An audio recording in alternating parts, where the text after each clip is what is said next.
we got packages.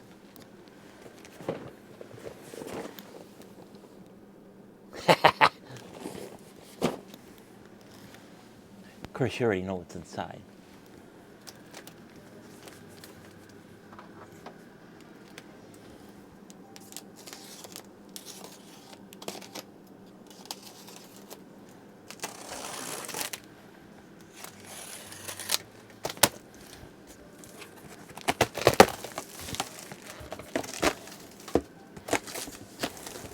And inside the box, we got another box.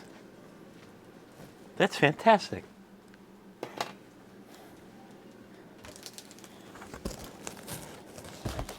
Double box for your pleasure. Triple boxed.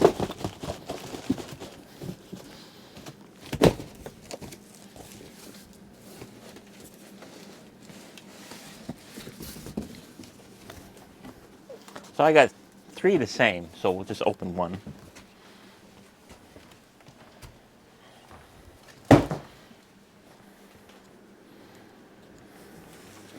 So these are heavy-duty Christmas tree bags, and these are for your 6 to 9 foot trees, but I got a couple of more because my tree is 12 foot, so I might need an extra couple. So these are meant to be a storage solution, and I hope they're a little bit better than the ones I got from Balsam Hill, because the ones that from Balsam Hill are kind of like that tarp-like material. And I've had them for several years now since I bought the tree. And they're starting to tear and get ratty and stuff like that. And I'm tearing the handles, the top handles off, like a duffel bag, because I need to use the handles as to squeeze the bag shut so I can zip it up. So I put so much force on them handles that they're just about tore right off the bags. So I figured that since these things are on sale now, because it's already the middle of January and they're just, giving stuff away almost.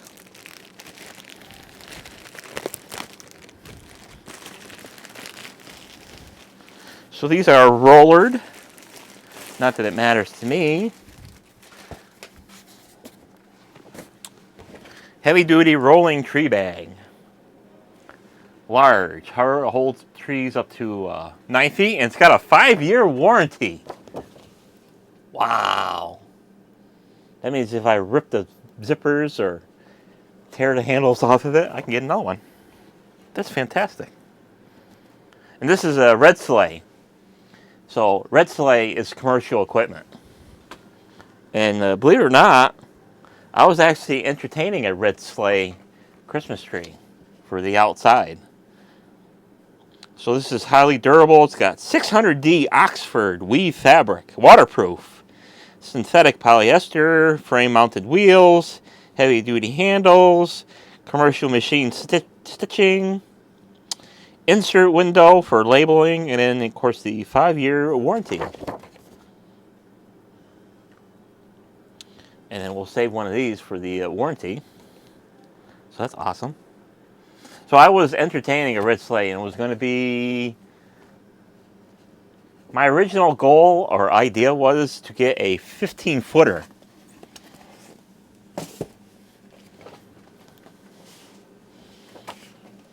And then have, because the 15-footers were like the smallest size available where you could still manhandle it single-handedly, but still able to like climb up inside of it to put it together. But then it's like, well, do I really want something that big? And it would have to been drop shipped. So all the instructions how to put your tree away. Basically, take all your branches with your gloves on and just, collapse a little bit, and then you can fold it up. And you'll never get it as tight as when you first got it, when you first bought it. So, and that's the biggest issue. And these things are huge. You can put at least 4 bodies in here. That's how big they are.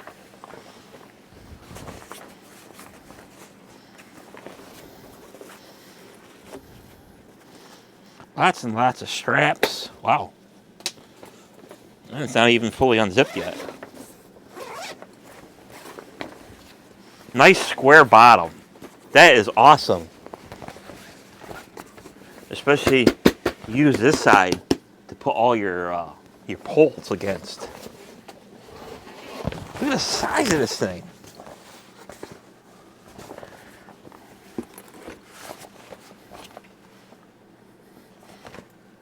I can definitely, I'll probably have enough to use I can actually get in this thing. I can wrap myself up and ship myself to Florida. Goodbye. Wow, that's a heavy duty bag. It's got nice handles, stitched and riveted. Nice.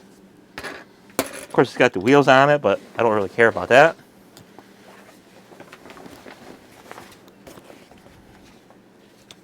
And we got the, oh, it's even got a padded handle strap. That's awesome. And it's got the super straps to cinch this sucker up so you don't put all the pressure on the zipper. Cool. These are way awesome. These are a lot better than my tarp bags. So these will definitely be used for the end of this Christmas season.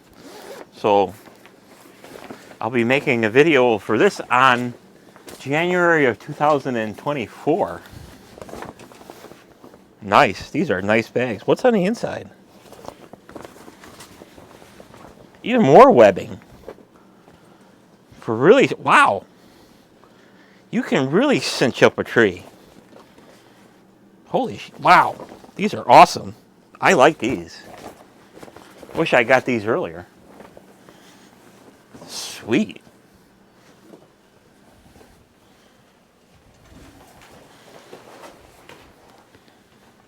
That is awesome. And I got 2 more. So I got 3. So I'll probably be able to use all 3. 3 bags instead of 4. So these are the same ones. You think I'll ever get them back that small? Nah.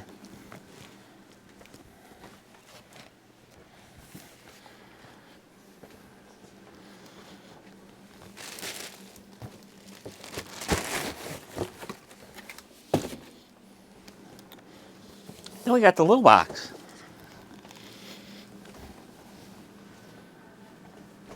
Because I'm already thinking about what I'm going to do next year. Well, actually not next year. The end of this year. 2023. So I got more lights.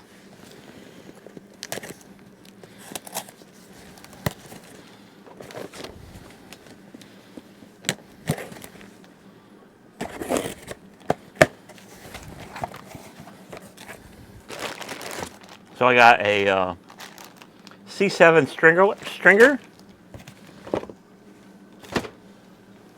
These are the wintergreens. So heavy duty commercial.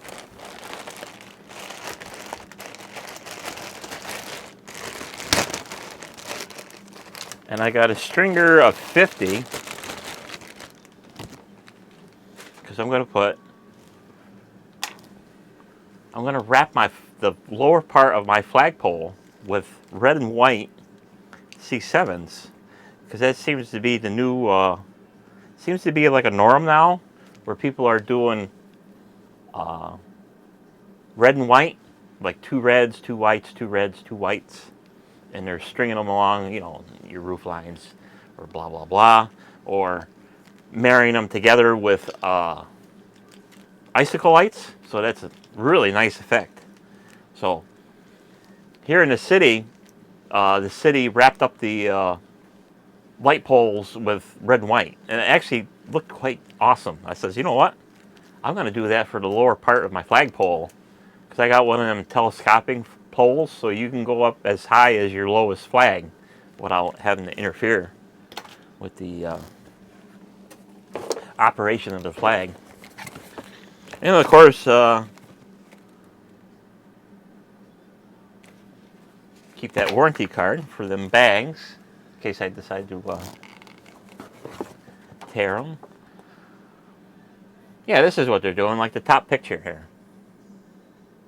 So that one is red and white, every other one alternating, but I'm going to do doubles. Double alternating. That'll look pretty good. Decorative string lights are intended for seasonal use or the event use up to 90 days. For permanent installation, please check with your qualified electrician to ensure all your installation meets all your safety requirements. Blah, blah, blah. So what that means is, in case you don't know, is don't leave your Christmas lights out all year, because they're not rated to be out in the sun all year long. They don't have the UV in them. So what will happen is all the insulation will start getting hard and brittle, and then, you know, with the natural course of lights being outside, the wire is going to move, and of course if the wire moves, the insulation is going to crack, and then you have a very likelihood of having a fire. And I do know somebody that had that issue occur, where they got to leave them lights on in flipping bushes all year long and light them up every night just because it looks nice. Well, guess what? They left the lights on for I don't know how many flipping years, probably 2-3 years. And the sun and the elements got to them, and then one night they flipped the lights on, and before you know it, they looked out the window again, and all their flipping bushes are on fire. Not just a casual fire. What they were on emerald green arborvitaes. Well, the lights ignited all the sheddings on the inside of the bush. And let me tell you, it was a small inferno. Hot enough where it melted the siding off the house. And they just got it done. So, don't leave your flipping lights on outside all year long unless you plan on changing them every couple of months. So these little guys, going back to Christmas lights, awesome ones. These are the relatively new style, and these are they call them flex filaments, and I'm not no stranger to flex filaments. I have them on my ground lights, but I have them in the C9 size, but I don't have any in the C7s. So this is your flex filament light. It looks just like a C7 bulb, but it's got the LED filament in it, and they're actually kind of cool. You know, if you're into the flex filaments or LED lights that don't flicker. So, do these guys have any kind of circuitry in the middle of them? So they're definitely potted on the bottom of the this whole encasement is all potted. So that is a definitely big upgrade compared to my other bulbs where, you know, that's all open down there. So that's pretty awesome.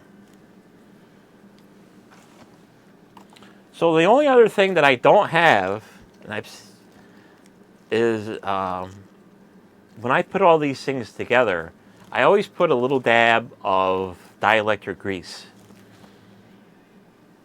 just on the very tip here where the solder is, because moisture will always creep in there, especially with an unprotected socket. So I always put a little dab of dielectric grease, and it saves a big headache. Of course, you don't want to put too much in a socket because it'll actually seep into the bulb. I've seen it. I've witnessed it happen to some of my own lights where too much dielectric grease actually gets in the bulb and then stains the whole bulb on the inside, and then you can't do anything about it. So the only other thing I do, and I don't have it, I got to get a bag of. Let me get a bag of my little secret.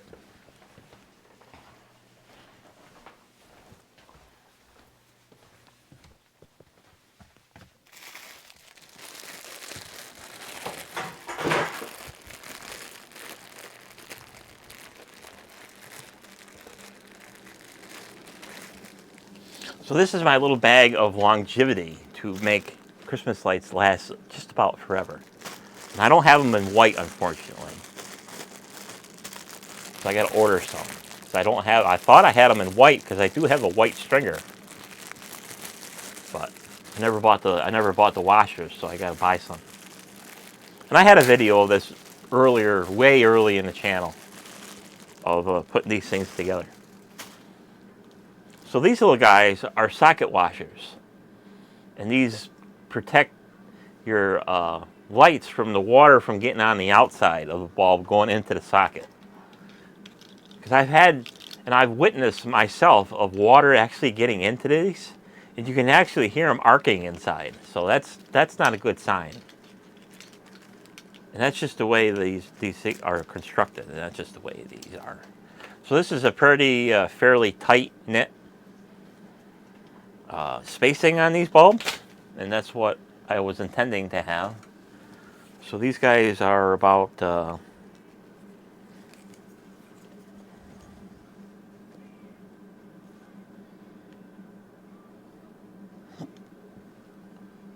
6 inches on center, and you can get them in various different lengths. I think there's 6, 12, and I believe 18-inch spacings. So I'm a nutcase. The more the merrier. So these little guys, you can get them in green and you can get them in white, and then after I put a little dab of silicone on, you can put these little covers on, and that protects the bulb from getting more water intrusion, and then you put the bulb in. And these make these sockets a lot more watertight.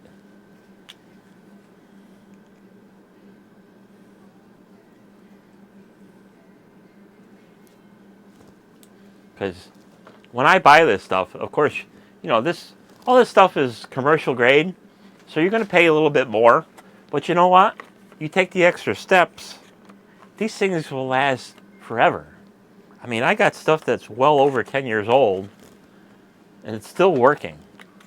I mean, I got stuff back from 2010. You know, mini lights and stuff like that.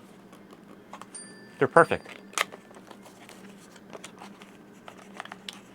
So we got 2 whites, and now we're going to go for 2 reds. Here's the reds.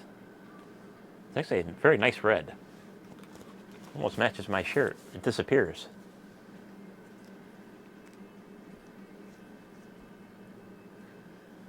Because you can tell the difference between a protected, I mean, there's a big difference between a protected socket and an unprotected socket.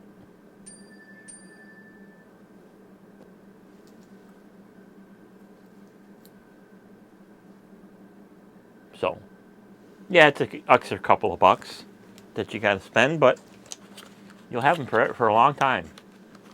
I know there's a lot of people that they're dead set against anything that's more than a couple of bucks. Because you're like, oh, you know, I spent a small fortune on lights and they were commercial grade and blah, blah, blah, and they didn't last more than a season. You still bought them from your big box store, so they're still garbage.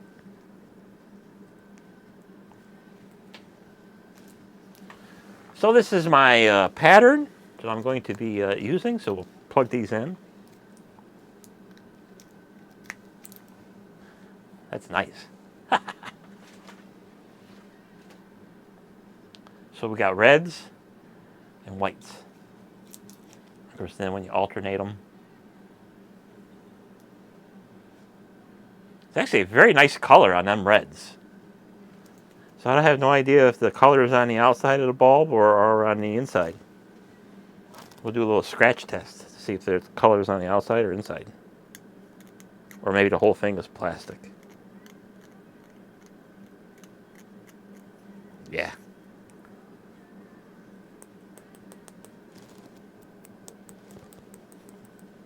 So it's tinted plastic, so you don't have to worry about scratching them. That was the annoying thing about your incandescents. Unless you could find this very few companies that still put the coating on the inside of the bulbs. Because you know, because these things come in all kinds of colors. They come in red and orange and yellow and green and blue and purple and pink, turquoise. But you know damn well, and I think they were more intended for you to actually take each bulb out each year and put them back in the boxes so you didn't scratch them, because we all know when we put these away, we're just going to bunch them up or roll them up.